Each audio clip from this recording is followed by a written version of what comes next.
Good afternoon. This is Citi TV and Citi FM. We're bringing you our special COVID-19 coverage.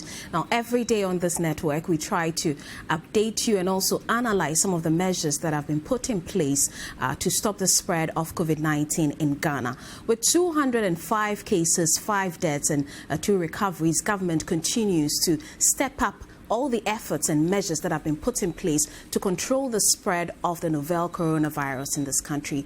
And this afternoon, we are going to do just that. We'll be looking at some of the issues that have arisen from the partial lockdown. It's been almost a week, and also we understand the border closure has been extended. So do stay with us.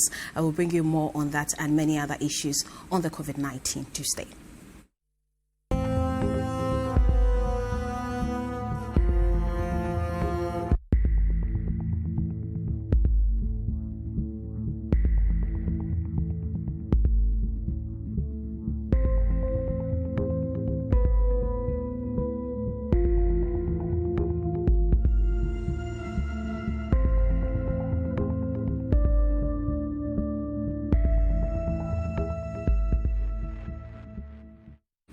My name is Abna Nyamecha. This afternoon, I'm hosting Ebenezer Afenyi-Dadzi. He is head of Citi Business News. He is to my immediate left. Hello, Eben. Hi, Abna. And also sitting right across me in his face mask is Bernard Avle.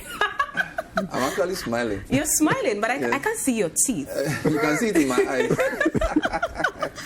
And Bernard is host of the Citi Breakfast Show, Point of View, and also General Manager of Citi FM and Citi TV. They are going to help me with the discussion this afternoon.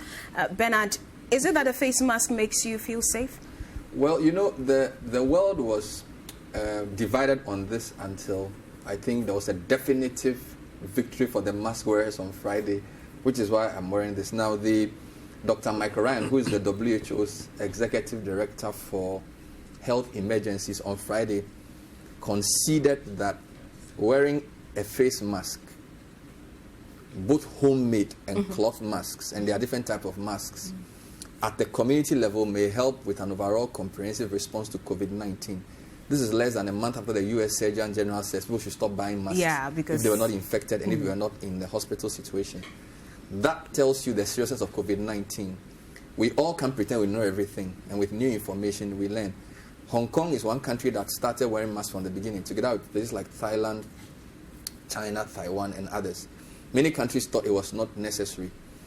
But if you look at some of the things that are happening in places like Italy, where communities that wear masks have lower infection rates than communities that don't wear masks. And also with the increased knowledge we have about what we call asymptomatic carriers. Somebody can have the vaccine, can have the virus, but not show any symptoms and still infect people. Now we are being told that wearing a mask does 2 things. If I have the virus, it won't get to you, even with a basic cloth mask. So I'm being responsible by wearing a mask. Number 2, because there's new research from Japan that suggests that COVID-19 or corona can be transmitted through air droplets. Micro droplets that can even last in the atmosphere for up to 20 seconds. You can walk into a room that they just took somebody out of, and the person may have sneezed 20 seconds ago. Now, 20 seconds is a long time, right? 20 seconds ago.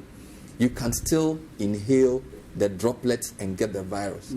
So wearing a mask, of course, the best type is these ones. But they are more expensive. These ones, some people say, last up to 15 to 20 minutes. Okay. It's better than nothing, because I've been told that even a basic cloth mask is good. Works. So we are learning all the time. We can't pretend as if we know everything. Countries have to keep comparing notes, and which is why, if you look at the world's initial reaction to coronavirus, it's been quite pathetic. Because, of course, when disaster happens, everybody wants to look inwards.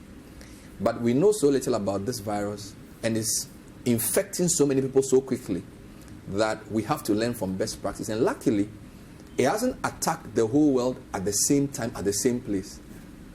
It gave us warning, started from Wuhan, and it's been moving gradually. So for those of us who've seen its effect and seen lessons from other places, to pretend as if, well, we are different because our weather is better, our skin is different, or our God loves us better, that's just naive. So for me, you will see me wearing it throughout the show. Not because I want to make a show, but I just want to let people know that it's a very serious, even if it will save 1% of the population, we should do it. Because when the spike comes, and we pray it doesn't, we don't have enough health facilities to deal with it. Countries with better health systems are struggling. So for us, prevention, up until we can't prevent anymore. Eben, looking at the experiences of other countries and learning from them, what would you make of Ghana's approach so far? Well, I think, we admit that our response was a bit slow from the beginning. Maybe we thought it was too far. Sometimes what we say in our country, so you think that initially, I think we all had that perception that this thing is far away. People even said it doesn't affect black people. Our sun is too strong. That misconception or that information out there that it didn't even affect black people and all that. So I think that we were a bit slow. But then, when we kicked in the efforts, I think that we've been a bit better now. The government has been a bit serious with the responses, some of the decisions they took, like the closure of the borders, especially the airports, and returning back flights and all that. Those are very hard decisions to take. Unfortunately, there were a few lessons we didn't learn right, especially like when we're doing the partial lockdown. The way we did it in such a way that you found people moving from the expected lockdown areas to places that were not going to be locked down. For me, I think that was one thing we didn't learn, because we had an experience of learning from we had an opportunity to learn from the Italy experience, the Lombardy and the other places where when they heard about the lockdown, about thousands of people moved and they ended up spreading the disease. So we missed that opportunity. We should have learned from that, but I think we took it for granted, because the number of people who moved to Kumasi, who moved to Takrady, moved out of Accra, or even moved out of Kumasi to other places were quite huge. And then we can only hope that the people who moved did not carry the virus, or they had it and it was hidden and they are carrying it to other places. Because also, if you are going to a village, we know that even in our city centers, the health systems are not the best. How much more if you're hiding in some village somewhere and you have the disease, it becomes a problem. That was one thing we missed. That's why I thought that our kind of lockdown, in terms of the laxity of it, should have been an immediate partial lockdown. We'll do an assessment of the lockdown almost a week into it. But talking about the measures government took, today we are learning that the president has extended the shutting of the borders. Talk about sea, land, air. The Information Minister Kojo Nkrumah gave us that information. Let's take a look at what he has been saying. Parliament enacted the Imposition of Restrictions Act, Act 1012, which gives the president the power to impose some restrictions as part of the COVID-19 response program. The imposition of those restrictions is done through an executive instrument. And so the first executive instrument, EI 64, closed Ghana's borders effectively for a 2-week period. This was so that we'll be able to curtail any risk of importation of the COVID-19 virus into Ghana. That first imposition runs or elapses on the 5th of April. And therefore, the president has issued a new executive instrument, EI 66, that from midnight April 5 and for the next 2 weeks, Ghana's borders will remain closed. In the meantime, goods are exempted from this, and therefore goods can come in or leave the Ghanaian jurisdiction.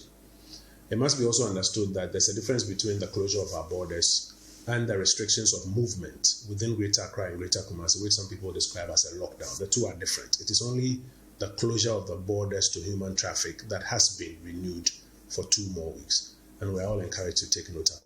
Information Minister Kojo Nkrumah there. And so this extension begins from midnight tomorrow. Bernard, do you think we have seen any tangible results from the shutting of the borders, given that we are learning parts of the Volta region, the youth have to be guarding some unapproved routes? I think that the major benefit we've seen is the 1,030 people who, between the time the president announced the border closure, were mandatorily quarantined and tested. The 79 confirmed cases shows that we have saved ourselves a lot of infections. The thing about COVID-19 is that if there's one community transmission today, and that community transmission is not checked by tomorrow, by the end of the week, you would have 7. By the end of the second week, you have 80 cases based on that same one person. By the end of the third week, you have 2,700. Why? Because when one person has it, it infects 3 people in a day after every 3 days. So it's a very serious thing. So for me, the 79 people we were able to find positive is very, very beneficial. That's number one. Number two, all those 79 people were quarantined. So all of those people are being treated and they are not going home. So the number of lives we have saved, you have no idea. In fact, the minister tweeted after he said this that the rest of those who tested negative, are now being allowed to go home after their 14 days have elapsed. So even though they were tested twice and they proved negative, we still made sure they didn't mix. So on the mandatory quarantine, border closure, superb. The question though is whether we should have done this earlier. And I think hindsight is always, 6/6. So it's, people will say you should have done this earlier. But my point is, we know we have saved ourselves some infections by doing this. We also know that in our neighboring countries, their testing capacity is not as strong as ours. We know that Burkina Faso has many, many more cases. And in West Africa, I think Ghana has one of the more serious approaches to fighting COVID-19. So I think there's been a great benefit, although some can argue that it ought to have been done earlier. But there's always a balance. Even with a lockdown or a closure of border, you're always balancing two things. You are balancing the efficiency versus its effectiveness. You're balancing making sure that you don't waste too much time to defeat the purpose, but you also don't make it too sudden to create unintended problems that could also kill people. Nobody has the right model to do it. You have to look at your local context. So I would say, I'm not surprised. I also think the extension should tell us that our lockdown could also be extended. Because again, 2 weeks of a lockdown is not enough. Don't forget, the lockdown is not the cure to the problem. The lockdown is to delay the rate of infections by limiting human interactions. Because what makes COVID-19 dangerous is not its death or mortality rate, it's its infection rate, right? And I'll give you a very interesting example. So SARS had an infection rate which was not as high as COVID-19, but the death rate was higher.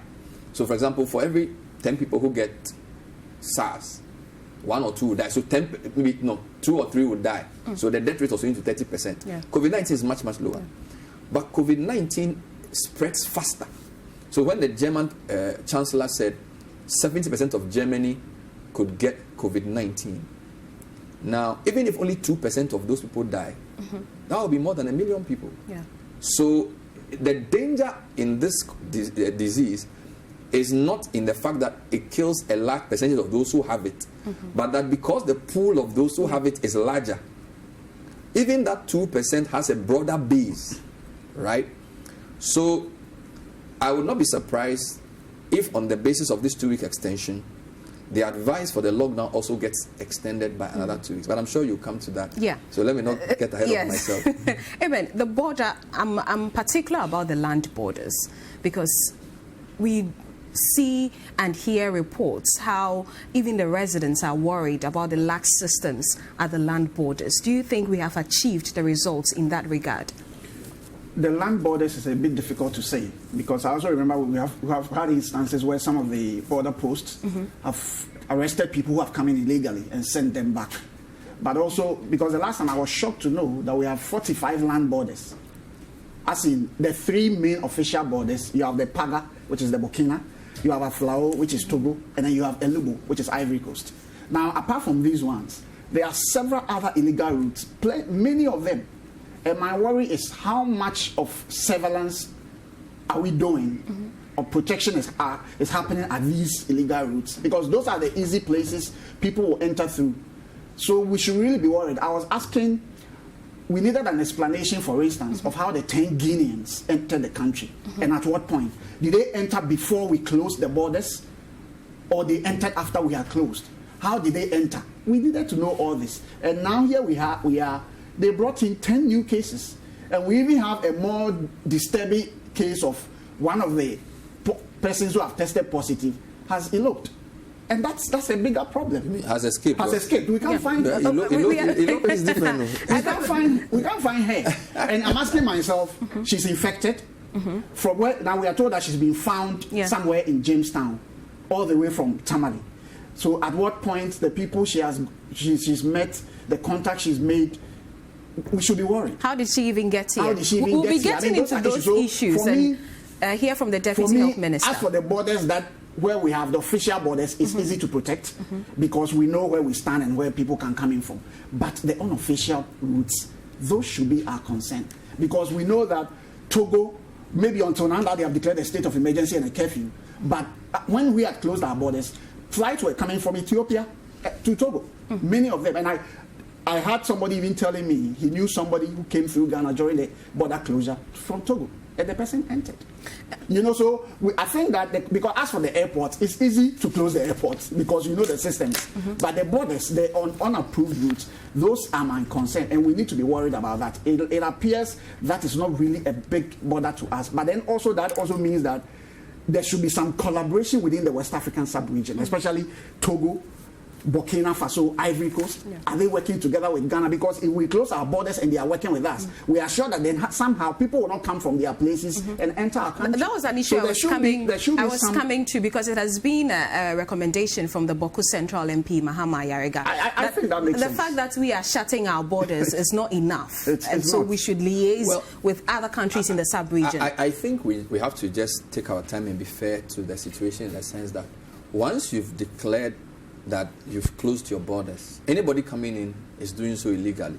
So that empowers not just the security forces, but even civilians to do arrests. As you said, there are some people who have decided that they will physically man borders. So there's a very important point in the government saying our borders remain closed, so that it will take people who deliberately want to break our law to come in. Do you follow my point? Yeah. So to the original issue about whether this is I think it's a great decision. I admit that trying to solve this from your own local position alone doesn't work. You need collaboration, right? For example, ECOWAS should be having conference calls discussing issues. Are they? Not that it has been reported. AU, for example, we should be for example, South Africa is ahead of the curve to most of us because they had their cases earlier. I mean, before I came on air, up to 50,000. In fact, South Africa says they develop a system that can test 30,000 people a day. So they clearly are ahead of other African countries. When it comes to testing, we should be comparing notes on the behavior of the virus, on approaches that work. We should be comparing notes in terms of how to stem the flow, because this is not just trying to keep your country safe. It's trying to prevent the virus from spreading to be mutating. So one would have hoped that our leaders will be talking more, but there's always another balance. You have to make sure your people are okay, because you were elected to keep your people safe. But the fact that we haven't had any broadcasted or publicized engagement between African leaders, at least from the time we got our first case, is a bit worrying for me. The last time we heard from the African Union, they issued a communique. I think at that time Ghana had not even recorded a case, asking the leaders to step up the various health systems and also I mean, what worries me is that I don't know whether mechanisms. the AU doesn't have a system where 50 leaders can meet without physically going to a physical place. Because, I mean, you can set up a meeting. I don't know whether they are worried about security or whatever, but the truth is that there should be constant communication. Even US and China, they've been forced to talk to each other despite the suspicion. Because the way this virus behaves, if you are implementing one set of solutions in your country and other countries are not implementing those solutions, you may be ahead of the curve and even eradicate the virus from your country. But once normal business resumes, you're going to import more cases. So for me, the point Ayariga makes is an important point, that we need to find a way of comparing notes and also collaborating. Because, for example, then I even think that sending the 10 Guineans back is not such a good idea. Because you don't know who you are going to expose in sending them back. And there may be Ghanaians and other countries who also have the virus. But I'm sure the president has his reasons for saying that. Maybe he wants to set an example by saying that if you break our law and come into our country, we'll not use our resources to look after you. I don't know. Our very limited resources then. Yes. Well, talking about the 10 Guineans, earlier this week we reported that one of them had gone missing, a lady, according to the Northern Regional Minister. She scaled a wall and then escaped from the hostel where they were being kept in quarantine. Today, earlier on the big issue, a Deputy Health Minister, Alexander Aban, mentioned that they had found the lady. Patient in Tamale. It's interesting. I'm just wondering how this person got to Accra, because he was actually spotted and arrested, if I should put it that way. Somewhere. Wait, did you say the person is in Accra? Yes, that's the shocking bit. How did he cross Kumasi? Okay. But how do you know the person is in Accra? Because the person has been arrested. Yesterday, in my when I was in Kolebu, I chanced on that. So the person moved all the way from Tamale to Accra? Yes. I'm wondering how the person... Interesting. The Guinean. Yes. How he succeeded in running through Kumasi. Because there's no way you move from the north coming this way, you not pass through Kumasi. So, there's a way. Unless maybe he used the Eastern Corridor bypass. Eben, government has been talking about enhanced contact tracing. I'm looking at how they are going to go about this particular case, if indeed the lady has moved all the way from Tamale to Accra. I mean, they will have to. I mean, that's the only option you have. I mean, you can't leave it like that. So you definitely have to find ways of doing the contact tracing. Like what we are doing, don't forget that before we did the quarantine for the 1,030 people, there were people who had come into the country, many of them. In fact, at the last press conference, Upon Nkrumah revealed that before we shut the airport, the flights that had come in before them were about 14 flights. And when they look at the number of people it brought in, it was about 2,400. They have told us that they are going to look for all those people to do some form of contact tracing and then do some testing if possible. Because so, I don't know how we made this mistake. And I think that, you see, this is my problem in this country. We should be able to define the security agencies or the personnel who were in charge of these 10 people. You are keeping 10 people who have been tested positive for such a disease at a critical time, and you allow one person to escape. I think, you see, so sometimes we should know what actions are being taken, because you can't just be that, you know, I don't know. I was personally disappointed. I'm surprised. I'm surprised you are surprised, because somebody who is accused to have killed or kidnapped girls escaped from a police station. Anyway. Yeah. And as of now, we don't know what has happened to the person who is allegedly. You see, what crisis does is reveals your level of preparedness. The Bible says if you fail in a day of adversity, your strength is small. So it's a stress test. That's why we do stress tests. Okay? We can't expect our security agencies to all of a sudden become so efficient when on regular days they are so inefficient in some cases. Anyway. So, and I also think that the quality of our fight against COVID-19 is actually will be based on the quality of our contact tracing. It's true. Because no contacts, no infections. Which is why globally everybody is saying, so let me explain something quickly. We know that the rate at which the virus would infect you, if I cough or you inhale or ingest many of my droplets, it's built in the DNA of the virus. The only way to prevent it from spreading, that's why the president says stay home. If I have the virus and I stay in my room for 2 weeks alone, the rate at which it won't infect anybody. Of course. And then if I'm cured, it will die with it. Do you follow me? So the contact tracing becomes key, which is why this Guinean case is very problematic, which is why we also have to assume that we are dealing with a much higher level of cases than have been recorded. Yeah. Which is why we should also not be worried about the 205. Because a lot of people come and say, 205, I did with a copper. Then they see the map, say, yesterday was 195. They say, how many recoveries? Look, from all we know, there may be more people with COVID-19 and coronavirus than the 205 is representing. Because our testing regime has been based on a few assumptions. We quarantine people, we tested them. We trace contacts, we test. Somebody shows symptoms, we test. Now that horse has bolted because they're already committing infections. So whether you quarantine or not, even though the 79 is that's why if you notice, if you go on the website, the mandatory quarantine for Tamale is static. The mandatory quarantine for Accra is static. Yeah. The box that keeps increasing is the routine surveillance. Routine surveillance, because yeah. routine surveillance is based on contact tracing, symptoms, and other issues. Which is why, for us, when we go for the press conferences, we are always looking for questions around testing and contact tracing. The better quality of your contact tracing and the higher the volume of your testing, the better chance you have of knowing who has it. So let's explain this way. If you do a total shutdown for even 1 month, you are slowing the rate of infection. But those who have it, who have been infected, have to be treated. Yes. Now, those who have it, some of them have it, but you don't know if you don't test. You get me? So, what do you call it? Lockdown is a necessary but insufficient condition for fighting this thing. Yeah. And which is why the fact that people are even complaining and violating it, it's very shocking. Because if we all lock down and don't move, those who have it still have it. Yeah. And they've already infected people who don't know. So our testing has to go up. So I think that we should all manage expectations. It's going to get worse before it gets better. We need to be honest. Professor Chris Gordon granted an interview to us a few weeks ago, and he says that one of the most important things now is honesty. Because you see, the thing about contact tracing is that walking here, I know I am in a room with you guys, but there are people I may not even have known I've met. Which is why it's such an inexact science. Which is why you need to go into testing. So contact tracing alone is not enough. Because if I know I've met Ibn, I've met Abna, but maybe when I was at the security post, or somebody who came to pass by I didn't recognize. If they come to ask me, who did you meet? I say, I don't remember.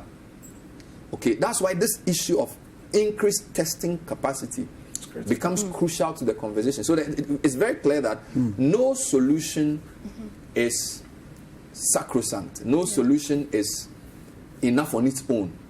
You must use the right mix of solutions applied at the right time. That's the other issue. So Abna, it's not just what are you doing? We are closing borders. We are doing contact tracing. We are doing self-quarantine. We are doing testing. The timing.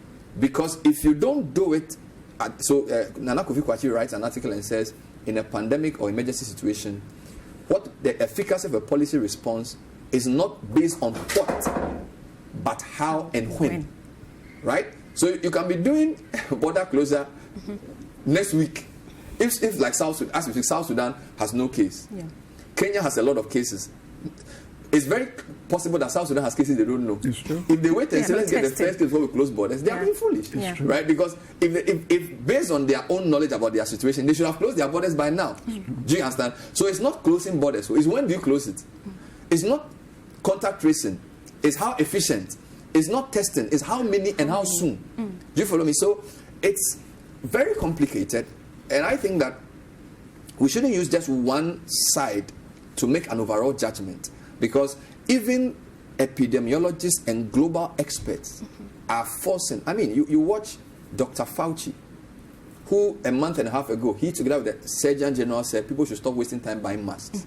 Now telling people to wear masks before they go out. Even people at that level are prepared to change their view. I mean, mere mortals like us, we just have to do what we are supposed to do, ask the right questions as journalists, and inform as many people as possible about the reality on the ground.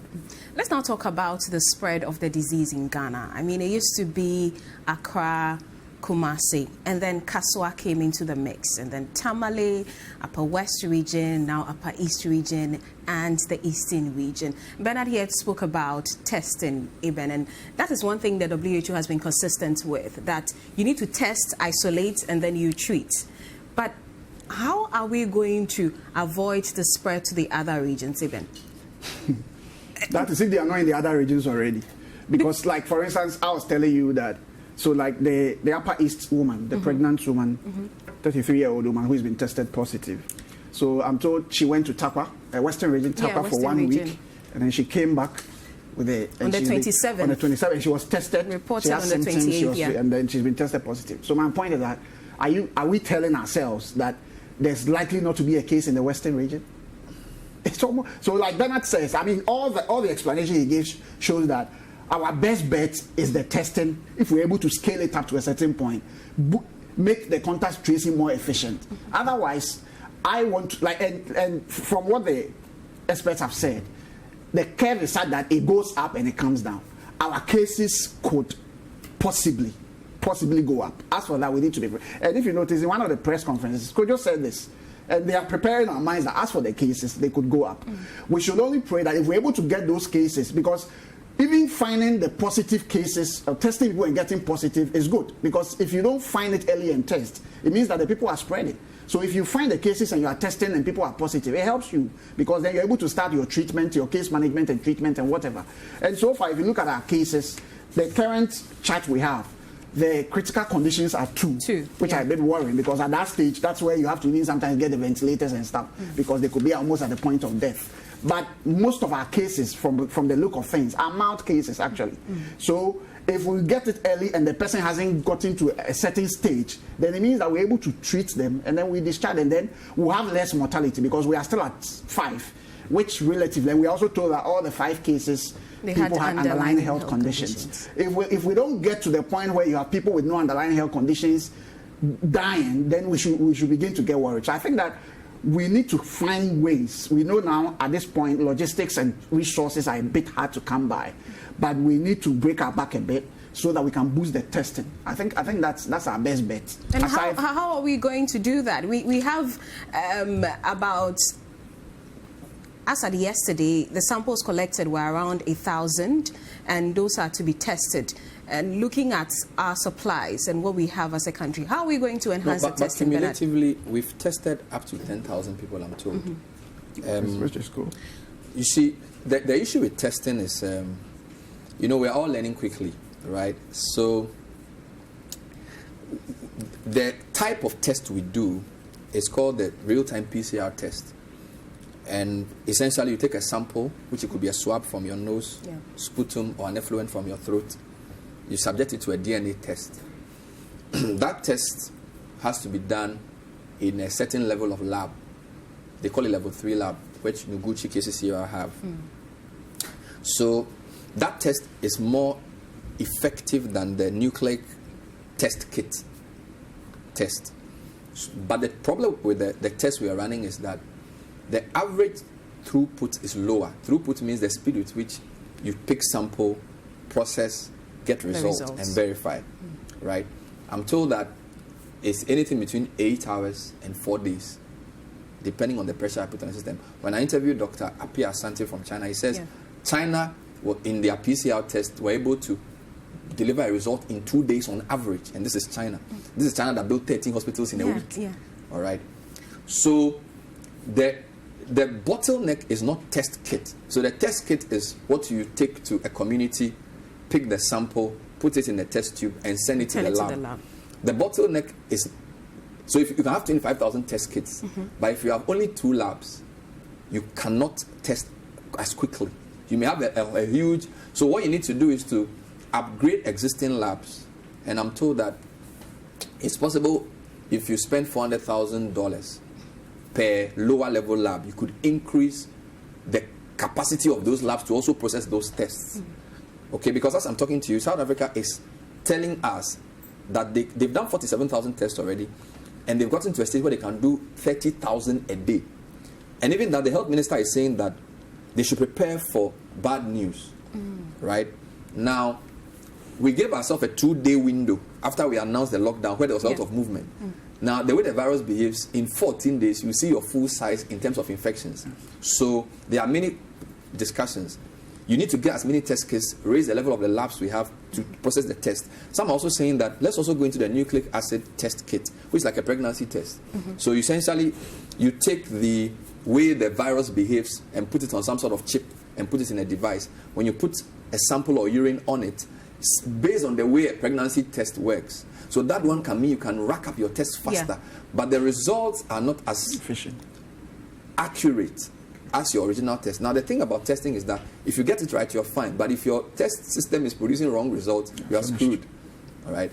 So I hope the people doing the numbers for the government, the finance minister who told me he has seen 9.5 billion as the gap, I hope a lot of that money is going into procuring not just test kits, but upgrading labs, and also making the lab technicians available and comfortable to work quickly enough Do you follow me? Yeah. Because it's one thing to say, oh, we are ahead of the virus, we are behind the virus. It's not rhetoric. You are only ahead of the virus as quickly. And the example we have globally is South Korea. South Korea massively tested. And based on the level of tests they did, because this is the thing about corona, you need to identify before you isolate. Right? Yeah. Now, if all of us sitting here, if even 30% of corona case virus carriers are asymptomatic, don't show any symptoms, you can't tell, hey, I have the virus by the look of my face. That is dangerous. But if you test everybody, you would know. Yeah. Right? So the testing helps in the identification. That then leads to the isolation, which prevents reinfection. So it's a very simple equation. So when the finance minister, and I think I have the document somewhere, when he presented before Parliament, he gave a long list of things he was going to do. It was more stimulus and repairing the economy afterwards. Of course, there was 100 million for the corona fight. We didn't see the breakdown of the expenditure, which is what we are asking. What are you spending that for? PPEs, test kits, upgrading the PCRs to be able to process more tests, to make the identification better. These are the questions that those who are running this need to ask. And I think our next press conference will try and find out some of these, because the more you test, the better your chance of bringing COVID-19 down after your quarantine. Because you waste your quarantine if you test, or you waste your lockdown if you lock down and you don't do tests. You are just wasting your lockdown period. Do you follow me? Yeah. All right, you're still watching Citi TV's special COVID-19 coverage. Is also live on Citi 97.3 FM. My name is Abnanya Mechampedu. This afternoon I'm here with Bernard Avle and Ebenezer Afenyidazi. We've been looking at a number of issues. First, the extension of the border closure, and also the new cases that have been recorded, the spread to the other regions, 6 regions we have now. Now we're going to talk about the partial lockdown, whether it has achieved any purpose whatsoever. Eben, the other time you were talking about the people in your area and how they still move about in the night, sit in groups as if nothing is happening. Enforcement of this lockdown. I mean, of course, it's not been 100%. I think all this was part of the bigger plan initially, where the first thing we did was to ban public gatherings. That's why we closed down schools. That's why we stopped churches, so that people, you reduce crowd, social distancing. I think all this was basically much more about social distancing, so that you were able to, once you were able to do that, then we have opportunity to deal with the cases we have now, do some testing and see what we can do. But I think it's not been the best, but especially within the communities, it's like there's really nothing happening. The only time I feel it is when you step out and you're on the main roads, so that they are checking you and all that. Restaurants are not working, you want to buy something.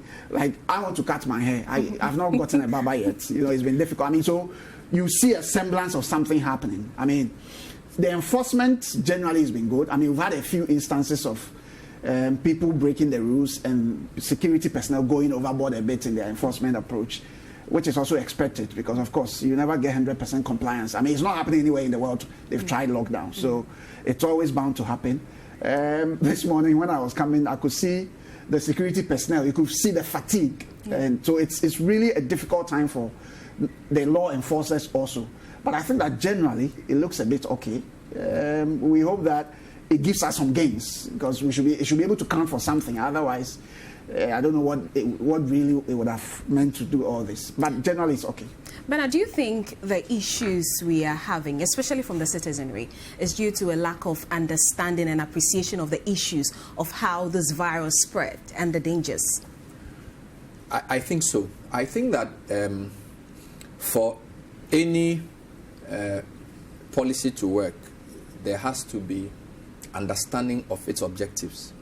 And I think that whereas the people at the high level in policy and implementation know what a lockdown means and what it ought to achieve, I don't think we've educated our population well enough for them to see the existential threat that coronavirus poses to them. That's number one.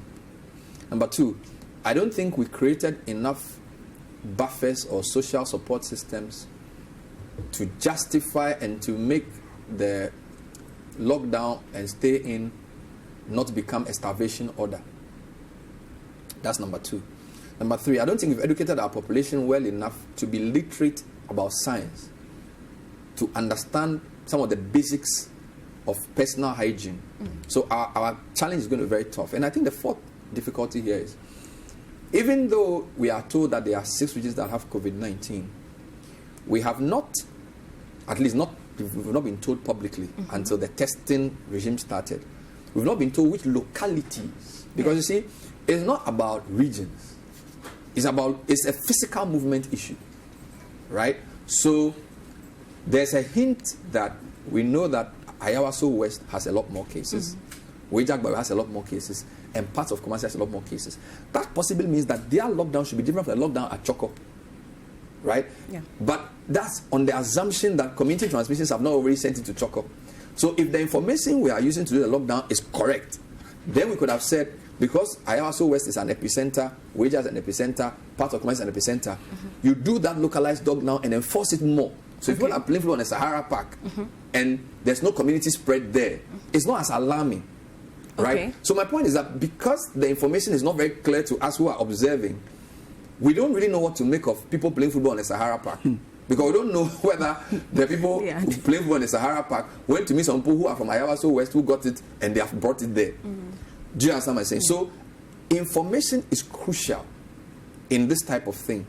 So I cannot say if the lockdown is effective. All I can say is that based on all that I have read and all the calculations our team have put together, all the modeling I've seen, it is highly improbable that 2 weeks will be enough.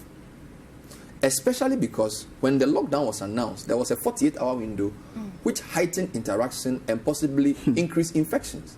And because we've already seen community infections, and because the virus sometimes takes 14 days to present, okay, you have to wait till after possibly another week based on intensive testing to know where you really are. Testing, testing. Yeah. In fact, as my again our experts tell us, it's a lagging indicator. That means that you are following the virus, you are not ahead of it. So I don't think the lockdown can be assessed after a week. The assessment is not based on what I hear on the media, what people say. It's based on the numbers they find and the graphs they do and the infections they see. And so when the president is going to make that decision, he's not going to say, are people complaining on Citi FM? No. They are going to say, Mr. President, after the lockdown, we saw a few more pockets of infections. We think we should increase the lockdown to these areas. That's what's going to be based on. Eben, do you think it's too late? We have a week of the lockdown to exhaust, to get people to really understand that, see, you have to stay at home, because if you don't, you pick infections, give it to your family and your friends, and that is dangerous. Yeah, but I think that we would have to do some I've spoken about education several times. I've spoken about how a lot of our communications at the top it doesn't trickle down well. When we sit on TV, we do the press conferences, speak the English, issue the statements, and we assume that every Ghanaian has watched on TV, has heard on radio, or has read on the internet. It's a fallacy. That is why this is where we have been exposed in terms of our information dissemination using tools like ISD and NCC, and we have failed because we know the whole country, NCC has just 2 vehicles. I was expecting, in fact, a day before the lockdown, I was speaking to my mom. She's a market woman. She sells in the Ashaiman market. She sold in that market for years. And when I was talking to her, she didn't know what the thing was about, so I had to educate her. And I was telling her that I was thinking by now, Ashaiman Assembly, Municipal Assembly, could have gone to that big market, even with a van and a megaphone, and just explain to people. All the time, I think that we don't pay attention to the people down. And these are the people who are in the highest population. Togo is taking a cue from us. They announced their 2-day emergency, state of emergency and a curfew 2 days ago.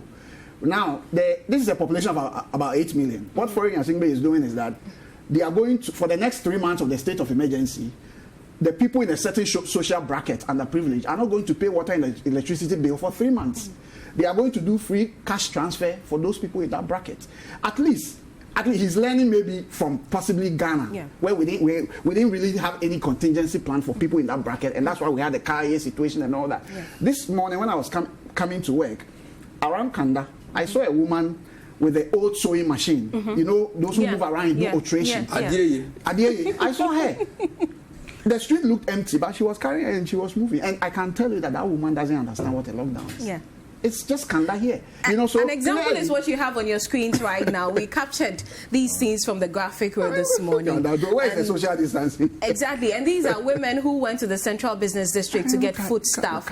They were struggling to get vehicles in there, so they had to walk and cart their foodstuff to the graphic road to struggle for vehicles. The thing is this. The police and the soldiers have tried to enforce the lockdown. And we have also reported that people are not happy with the way they are doing it because genuinely somebody is a nurse. She lives at Adenta. She's coming to Kolebu. She takes a trotro from Adenta SDA Junction. They get to Okongolo. The trotro is asked to return. She has to jump on a taxi. Okay. So even if the police and the military are saying we don't want to, and we don't want to trotro drivers to move from one borough or one locality to the other, I think we should have contemplated the challenge or the unintended consequence of trying to enforce it because of the way people behave. Okay, which is why I think that the policy or our intervention at Citi with the free buses works. I listened to Aban on the BBC today say that they had made pickups available for those who were going to do the contact tracing and the testing. And I was asking, wow, but why didn't we arrange for transport for our health workers? Okay, maybe in the midst of all of this, Kojo will say to you, nobody has seen this before. So I'm sure we'll talk about this, but I think the benefit of being journalists helped us this week to see a major bottleneck. That whereas people were rightly so being prevented from moving too much, some people who really needed to move could not move and they were inconvenienced. I had doctor friends send me a message that, Bernard, our health workers are not coming to work. They are late because they say they are being returned or the throttle they are seeing is being returned, which is why we decided, well, there's a lot of things you could do as a media house. We saw a problem that had been ignored. We think a lot of people are aware of the PPE shortage. We've given airtime to people to talk about PPEs, which is great. People are bringing food to poor people, which is good. But I think an important part of the chain that we ignored is the transport. Was the movement of health workers. So we decided that we're going to hire 4 big buses, put them at 4 vantage points, and they would move 3 times a day going, 3 times a day coming, pick health workers for free, so long as they have an ID, to just deal with that little part of the problem. To help with in that. addition to all the things other people are doing. Then we'll come to the roots and explain it to our listeners and viewers better, but we have a couple of messages. I'll just read them. AJ from Dansoman said, so I traveled and came back into the country on 12 March. I was called today and they came in to test everyone in the house, though I hadn't exhibited any symptoms of COVID-19. And another message here. Good afternoon. Please, some residents of Teshi through to Chibleo in the Lekma Assembly are not complying with the lockdown directives. Anytime I come out and set off to work, you see people going about their normal errands.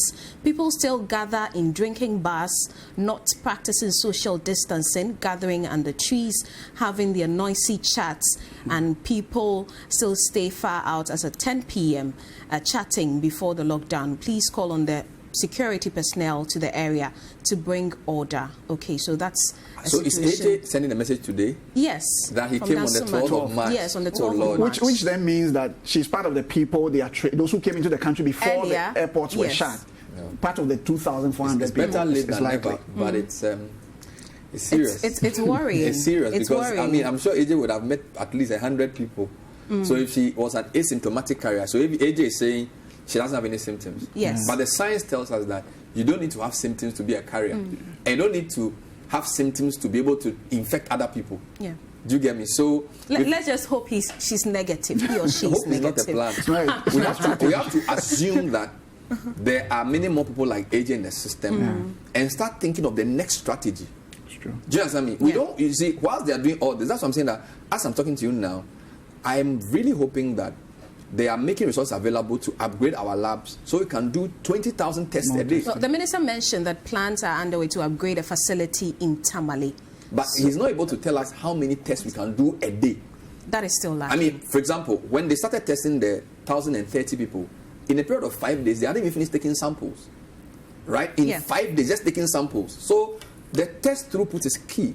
And I hope when we go to the next press conference, we will ask, and they have to tell us, as we speak, how many tests can you process in a 1 or 2 day window? So we know where we are, so we can think of the next strategy. Because if you know that you are behind the virus in testing, you need to start increasing hospital beds. Because even if 100 people get it, maybe 2 of them will be in critical condition. You need critical care.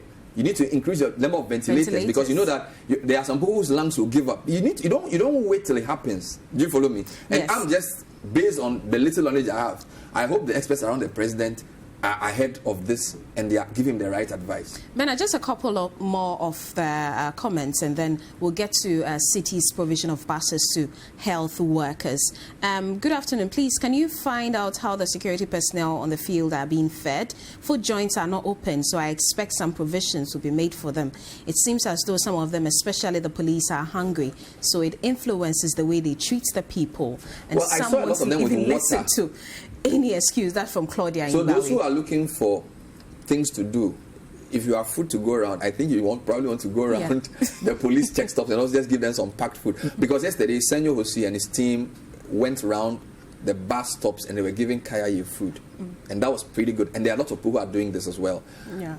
We need to talk to the police to be sure, because I doubt if the police and the soldiers will put people on their ground without giving them food. Actually, the information we had was that because this is not a normal exercise on a normal day, now what it means is that security personnel are going to be overstretched because you have to work more hours. So we are told that there's some allowance for them. They call it ration. So probably maybe they are giving you some few hundred cedis for the number of days you're on the street to cater for that. But then we are told that some of the junior officers are not very happy because some of their commanders are not bringing the exact amount, and then they won't give them the amount, or they will either reduce it and then give you some small food. I think so. We spoke to we spoke to the police, and then she said that those complaints have not come to them yet, but then they will look into those complaints and see how they deal with it. Because of course they can be frustrated if they're hungry. And she's in the Tema municipality, and she says she saw on our evening news yesterday that we are providing buses, but she's in the Tema municipality, Tema Polyclinic and Tema General Hospital. They were not captured in the routes. A lot of people are raising that question. And so she wants to know, because there are staff who live around Nungwa, Sakumono, and the Spintex Road. It's a very good point she makes, because it also helps us to know better the traffic flows. Some of the assumptions we made were that there are 4 major outlets out of Accra. Kassoa to the west. There are 2 northern outlets, Ayi-Mensah, and then maybe Adenta Oibi. And then the Sakumono Tema enclave. We've left out Tema. And we are getting comments saying that the Tema Polyclinic and General Hospital is a hub, so we should deal with that. Well, for now, we are doing 4 routes. Okay, and let me just go through the routes, if you don't mind. We'll put this on the screen. They're on the screen now. Route 1 is starting from Amasaman. So anybody from Amasaman is a route that takes you to Nsawam. So Amasaman is the last extent of Greater Accra region. Amasaman comes through to Achimota Hospital, Ridge Hospital, to Princess Marie Louis, which is down there, and then Kolebu. So that's route A. Then route B starts from Kassoa, because a lot of people live in Kassoa, coming in through to Kolebu, both hospital and polyclinic, Princess Marie Louis. In fact, it goes through Kanishi, actually. Kanishi. And I think the Kassoa one will also go through Wejagbawe, so the municipal hospital there. So Kassoa, Wejagbawe Municipal Hospital, Kanishi Polyclinic, Kolebu to reach to 37. All right. Now, the third one is the Sakumono to Lekma Hospital to Police Hospital. People are saying like General Hospital is not necessary. It's operating a very minimal staff, but it will go through the Police Hospital, and then it will get through to Ridge Hospital, 37, and then Kolebu. So 37, Ridge, Kolebu.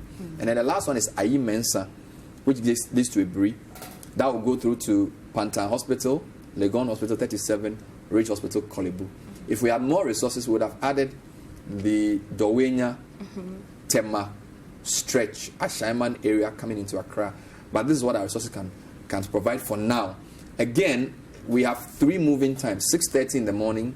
You need an ID to step on the bus. That's your staff ID. Yes, because these buses will be well branded. You will have to sanitize before you enter the bus, and there are certain seating arrangements that will be agreed. 6:30 in the morning. hopefully it gets to its destination by 9. And then it starts the 9 back. Because people do night shift and have to come back, right? So 6:30 you set off from Amasaman, Aimensa, Sakumono or Kaswa. Hopefully by 9 you are moving back. Second one is 11:30 because you'd have gotten back to those places by 11:30. You move back, and by 2 o'clock you move again. 6:30 p.m., 8:30 p.m. So there are 3 moving times from destination: 6:30, 11:30, 6:30. And then 9 a.m., 2 p.m., 8:30 p.m. I'm hoping that a lot more people will support this. We can get more buses, we brand them. There's a lot of people are doing different things.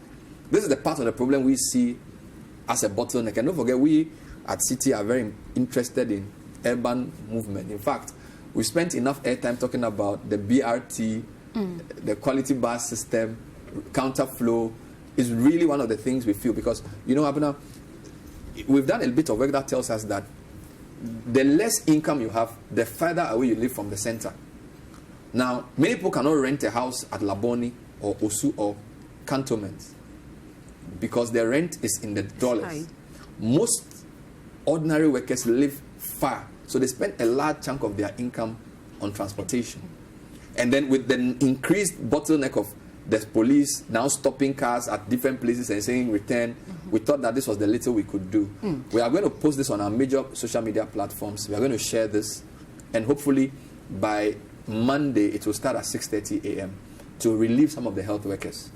That's a good one. I'm seeing a letter from the Ministry of Health to all principals of public health training institutions. It's dated 30th of March, and the subject is release of school vehicles for COVID-19 assignment. And so it says, in compliance with the 4th State of the Nation address by President of the Republic, it has become necessary that the critical health workers are assisted to be able to carry out their duties. You are hereby, this letter, directed to release your school official vehicle, a driver and fuel to help transport nurses in your catchment area to work, especially in Greater Accra, Greater Kumasi and parts of the central region, as outlined by His Excellency the President. And this letter has been signed by the Chief Director of the Health Ministry, Nana Kwabena Ejay Mensah. So that's Citi's efforts will also complement it. But we haven't seen that in operation yet.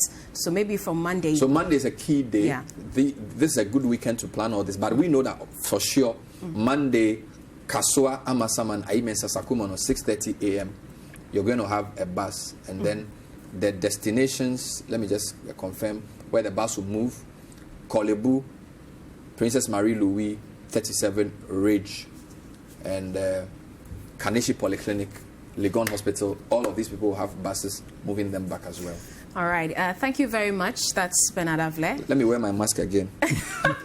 As it was in the beginning. He hosts the Point of View on Citi TV and also the Citi Breakfast Show on Citi 97.3 FM. He's also a general manager, so he's a big man, you know. And Ebenezer Afenyidatsi, he's head of Citi Business News. He's also one of my bosses in the Citi newsroom. My name is Abna Nyame-Champedu. Thank you so much for watching our special COVID-19 coverage today and also listening on the radio. Don't forget, Citi brings you About Town. We'll tell you what people have been up to throughout this partial lockdown, so keep your eyes on Citi TV. There's more on the coronavirus on citinewsroom.com/coronavirus. Do keep safe. Thank you for watching and listening.